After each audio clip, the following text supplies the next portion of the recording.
برای بسته‌بندی کردن نقاشی اولین کار اینه که یک کاغذ رو به اندازه نقاشیتون برش بزنین.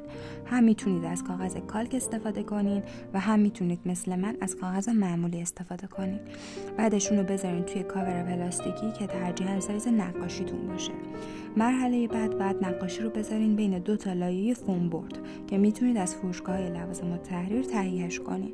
فوم بوردها توی سایزهای مختلف هستن. من سایز 50x70 به ضخامت 3 میل گرفتم و خودم برشش زدم. بعد از اینکه نقاشی رو بین 2 تا لایه فوم بورد گذاشتین، با چسب محکمش کنید. شما میتونید از چسب کاغذی و یا مثل من از چسب نواری 5 سانتی استفاده کنید. پیشنهاد من اینه که قبل از پست کردن توی کارتون بذارینش و خودتون چسبش بزنین تا دیگه هزینه بسته‌بندی رو ازتون نگیرن.